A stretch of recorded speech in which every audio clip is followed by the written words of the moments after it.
क्षमा अपराध महाराज तुम्ही नाही विचारिला ते कारण आपला करा क्षमा अपराध महाराज तुम्ही म्हणे ज्ञानेश्वरा राखा पायापैकी करा क्षमा अपराध महाराज तुम्ही झाले समाधान तुमचे देखील चरण आता उठावे जे मला येत नाही नारायणा सर्वाणिक पणे सापडले के आता उठावे जे मला येत नाही नारायणा तुका म्हणे भोग गेला निवारिला आता उठावे जे मला येत नाही नारायणा करुणी आरती चक्र पाणी वाळती आजी पुराले नवस धन्य काळा दिवस पहाऊ सकळा पुण्यवंत तुम्ही आजी पुराले नवस धन्य काळा दिवस तुका माझे टाळी भास आजी पुराले नवस धन्य काळा दिवस प्रेम आरती गोविंदाची धन्य धन्य ते लोचना नित्य करते अवलोकना वाढती परमा धन्य धन्य ते लोचना नित्य करते अवलोकना म्हणे केशवा तेरे खुणी राहिलो धन्य धन्य ते लोचना नित्य करती अवलोकना युगे 28 विठेवरी उभा वामांगी रखमाई दिशती विशोभा कुंडलिकाच्या भेटी परब्रह्मारेगा चरणी वाहे भीमा उद्धरी जगा जय देव जय पांडुरंगा रखमाई वल्लभ राईच्या वल्लभ पावी जुलगा जय देव जय तुळशी माळा गळा करठेवणी करठी कासे पितांबर कस्तूर ललाटी देव सुरवराने ते भेटी करुण हनुमंत उभे उभे राहती जय देव जय पांडुरंगा रखमाई वल्लभ राईच्या वल्लभ पावे जीवलगा जय देव आषाढी कार्तिकी भक्त जनेती चंद्रभागे मध्ये स्नान जे करते दर्शन मात्र तय होय मुक्ती विश्वासी नामदेव भावे वाळीती जय देव जय पांडुरंगा रखमाई वल्लभ राईच्या वल्लभ भावे जीवलगा जय देव आरती ज्ञान राजा महाकैवल्य जा सेवती साधू संत मनोवेदला माझा आरती ज्ञान राजा रूपी ज्ञान जगी तने नती भोनी अवतार नाव बहिरे ज्ञानी आरती ज्ञान राजा महाकैवल्य जा सेवती साधू संत मनोवेदला माझा आरती ज्ञान राजा प्रगट होले विश्व ब्रह्माची केले राम जनार्दनी करणी मस्तक जिले सेवित साधू संत मन वेदला माझा आरती ज्ञान राजा आरती तुकारामा स्वामी शंभुरामा सच्चिदानंद मूर्ती साई राघव्यामा आरती तुकारामा राग सागर पाशान राजे कशी तुकोबाजी महाभंगर केले आरती तुकारामा स्वामी शंभुरामा सच्चिदानंद मूर्ती साई राघव्यामा आरती तुकारामा चुकीचा आदरणेसी ब्रह्मसुखासी आली म्हणून रामेश्वरी चरणी मस्तक जिले आरती तुकारामा स्वामी शंभुरामा सच्चिदानंद मूर्ती पाय राघव्यामा आरती तुकारामा हालेलुया प्रेमे अलिंगन आनंदे पूजित विठ्ठल रखुमा विठोबा भावी माझी आस पंढरीचा वार करी संत संगे सर्व काळ पंढरीचा वार करी चंद्रभागे स्नान पंढरीचा वार करी अकल्प आयुष्य भावे तया कुळा कल्पनेची बाधा न हो कोणी अहंकाराचा वारा न लागो राजसा भाविकासी म्हणे तया सभे कल्याण कल्पनेची बाधा न हो कोणी मागणे ते एक तुझ प्रती आहे या संतांशी नरवी हेची मदती तुका म्हणे आता उदार तू होई या संतांशी नरवी हेची मदती ज्ञानदेव तुकाराम ज्ञानदेव तुकाराम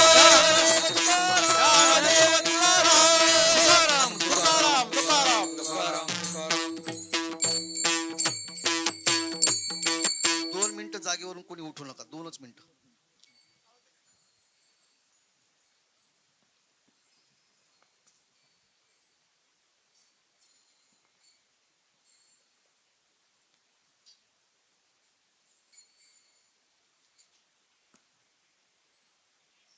आज या ठिकाणी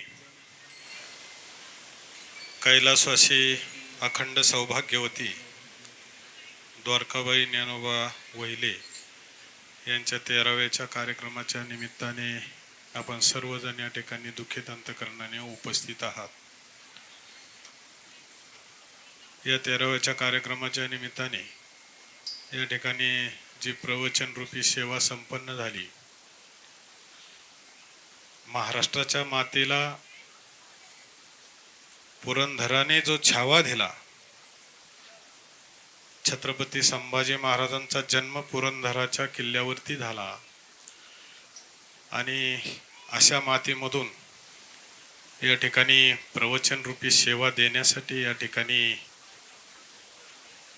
कीर्तन रूपी सेवा देण्यासाठी या ठिकाणी प्रवीण महाराज लोळे या ठिकाणी त्यांच्या वाणीमधून, करारी वाणीमधून अतिशय चांगल्या प्रकारचं प्रबोधन या ठिकाणी केलेलं आहे.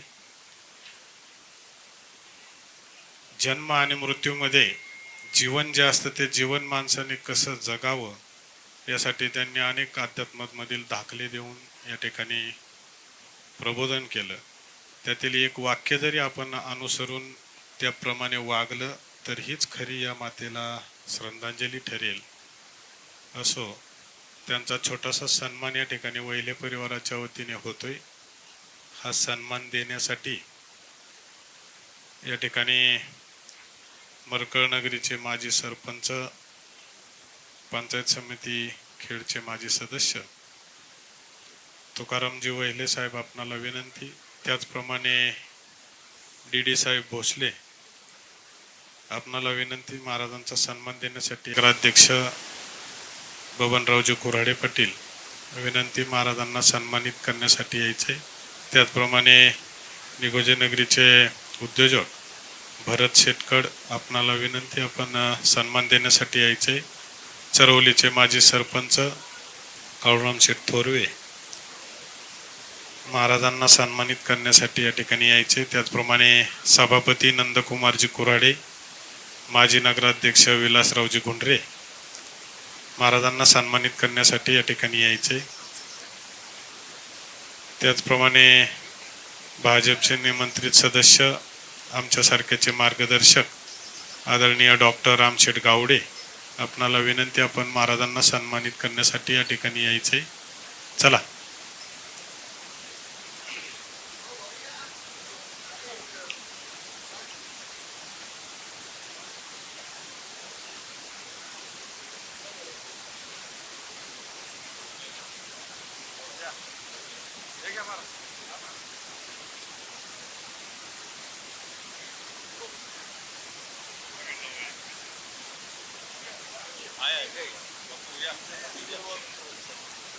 सभापती नंदकुमारजी कुऱ्हाडे, चला. विलासरावजी गुंडरे,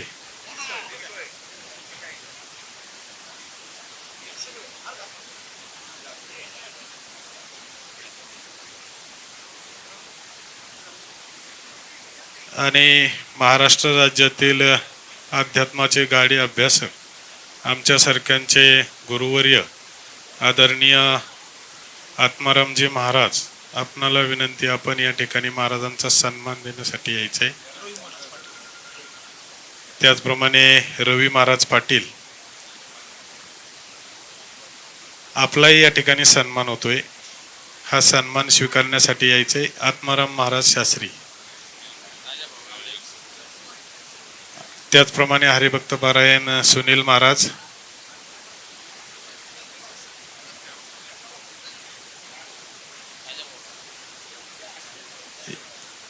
यानंतर या ठिकाणी धानोरी नगरीचे सरपंच राजाभाऊजी गावडे आपणाला या ठिकाणी सन्मानित करण्यात येत आहे. हा सन्मान या ठिकाणी आळंदी विविध कार्यकारी सोसायटीचे सदस्य ज्ञानोबा वहिले आपण सरपंचांना सन्मानित करायचे. त्याचप्रमाणे काशीनाथ भाऊ गावडे आपणाला या ठिकाणी सन्मानित करण्यात येत आहे. ज्या मान्यवरांचा नामोल्लेख केला जाईल आपण विनाविलंब या ठिकाणी यायचे आणि सन्मान ज्ञानेश्वरजी वैले यांच्या हस्ते या ठिकाणी यांचा सन्मान होतोय.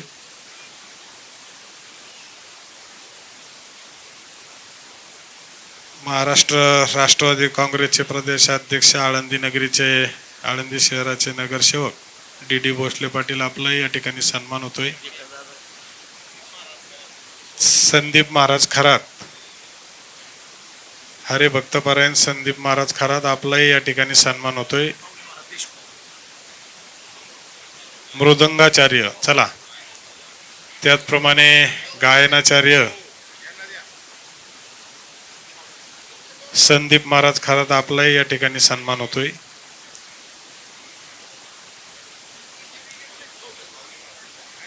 मृदंगाचार्य माऊली महाराज देशमुख आपलाही या ठिकाणी सन्मान होतोय.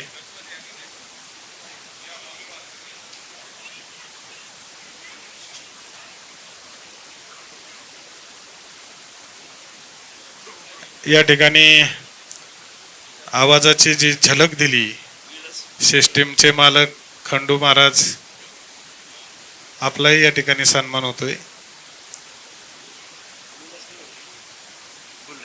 या ठिकाणी माजी नगराध्यक्ष विलासजी गुंडरे आपलाही सन्मान होतोय. साई महाराज आपलाही सन्मान होतोय. चला, उद्योगपती भरत शेटकड आपलाही या ठिकाणी सन्मान होतोय. गलांडे महाराज हरिभक्त परायण गलांडे महाराज आपलाही सन्मान होतोय. चला पटपट चला.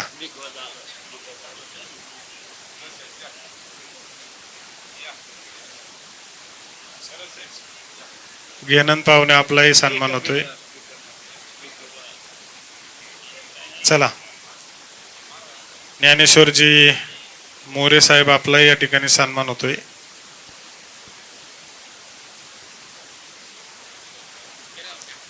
ॲडव्होकेट संदीप शेठ गावडे आपलाही या ठिकाणी सन्मान होतोय. चला, या ठिकाणी खरेदी विक्री संघाचे संचालक किरण शेठ लोखंडे आपलाही या ठिकाणी सन्मान होतोय. बाळासाहेब थोरवे आपलाही सन्मान होतोय.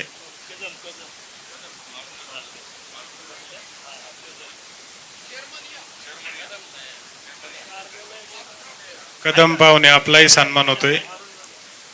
चला, अरुण शेठ जाधव आपलाही या ठिकाणी सन्मान होतोय. चरवलीचे माजी सरपंच काळूराम थोरवे यांचाही सन्मान होतोय.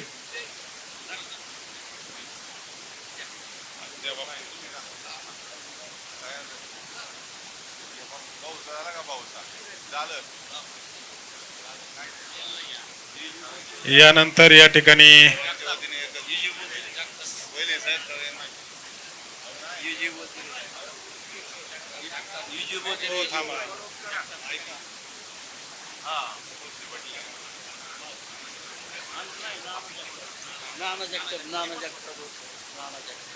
नानासाहेब जगताप आपला या ठिकाणी सन्मान होतोय. चला, हे पहा, सर्वांचा या ठिकाणी छोटासा सन्मान करण्याचा प्रयत्न केलेला आहे. नजर चुकीने जर कोणाचा नामोल्लेख राहिला असेल तर दिलगिरी व्यक्त करतो. आणि कैलासवासी अखंड सौभाग्य होती द्वारकाबाई ज्ञानेश्वरजी वैले यांना श्रद्धांजली वाहण्यासाठी प्रथमतः आळंदी नगरीचे माजी नगरसेवक डी भोसले पाटील आपणाला विनंती, आपण 2 मिनिटांमध्ये या ठिकाणी श्रद्धांजली समर्पित करायची. या ठिकाणी भानुदासजी नकाते मामा यांचाही या ठिकाणी सन्मान होतोय. जावई विजय बोत्रे आपलाही या ठिकाणी सन्मान होतोय. चला, सन्मान स्वीकारण्यासाठी या.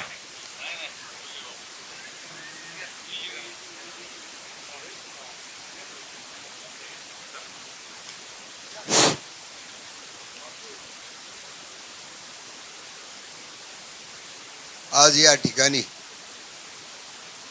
म्हणजे वैले वस्ती या ठिकाणी आमच्या बंधूंचे साडू, प्रगतशील शेतकरी, विविध कार्यकारी सोसायटीचे माजी संचालक श्री ज्ञानोबा नाथू वैले यांच्या सौभाग्यवती धर्मपत्नी अखंड सौभाग्यवती द्रौपदादाई नाथू वैले यांचं गेल्या 13 दिवसापूर्वी अल्पशा आजाराने दुःखद निधन झालं.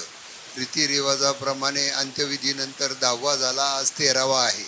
13व्याच्या कार्यक्रमानिमित्त त्यांनी दिलेल्या निमंत्रणाचा स्वीकार करून, निरोपाचा स्वीकार करून त्यांच्या संबंधित सर्व गावडे पाटील असतील, कुऱ्हाडे पाटील असतील, भोसले पाटील असतील, संपूर्ण नातेवाईक व हितसंबंधित या ठिकाणी उपस्थित राहून या कार्याला म्हणजे उपस्थित दाखवून सगळ्यांचे त्याबद्दल वहिले परिवाराच्या वतीने त्यांचाच एक जवळचा नातेवाईक या नात्याने आपलं सर्वांचं ऋण व्यक्त करतो व आभार मानतो.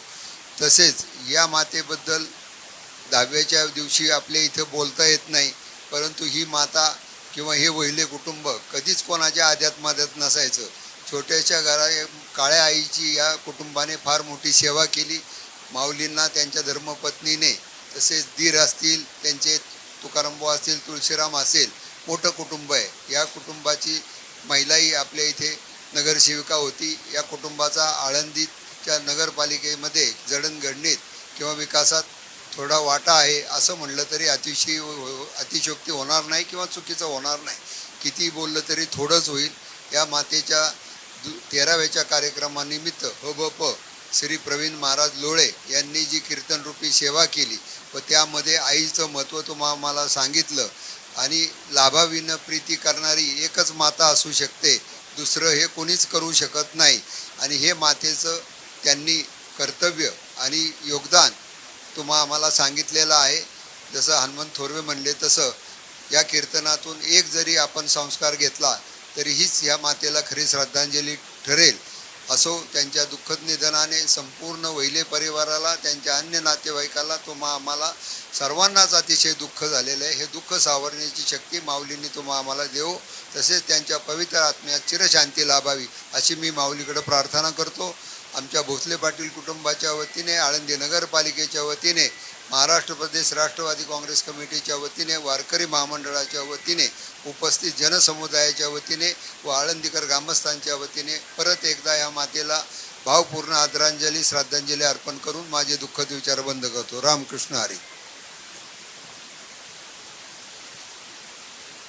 यानंतर या ठिकाणी सर्व पाहुणे मंडळींच्या वतीने सर्वात शेवटी या ठिकाणी खेड पंचायत समितीचे माजी सदस्य, मरकळ नगरीचं भूषण, आमच्यासारख्यांचे मार्गदर्शक आदरणीय तुकारामजी वहिले साहेब या ठिकाणी 2 मिनिटांमध्ये श्रद्धांजली समर्पित करतील. उपस्थित असलेले वहिले परिवाराचे सर्व आप्तेष्ट, सगळे सोयरे, अलंकापुरीतील आळंदी नगर परिषदेचे आजी माजी सर्व पदाधिकारी, नगरसेवक, नगरसेविका, उपस्थित बंधू आणि भगिनींनो, वहिले परिवारातील प्रामुख्याने अलंकापुरीतील एक प्रगतशील शेतकरी, माऊलींचे निश्चिम भक्त, आळंदी विविध कार्यकारी सेवा सहकारी सोसायटीचे संचालक श्री हरिभक्तीपरायण ज्ञानेश्वर नाथूजी वहिले यांच्या धर्मपत्नी अखंड सौभाग्यवती द्वारकाबाई ज्ञानेश्वर वहिले यांचा 13व्याचा कार्यक्रम संपन्न होत आहे. आणि 13व्याच्या कार्यक्रमाच्या निमित्ताने आपल्या पुणे जिल्ह्याचं भूषण, पुरंदर तालुक्याचे सुपुत्र, समाज प्रबोधनकार, प्रवचनकार, कीर्तनकार हरिभक्तीपरायण प्रवीणजी महाराज लोळे यांनी कीर्तनाची सेवा केली. आणि कीर्तनाच्या माध्यमातून खऱ्या अर्थानं आईवडिलांचं महत्त्व, आई काय असते हे सांगण्याचा प्रयत्न महाराजांनी केलेला आहे.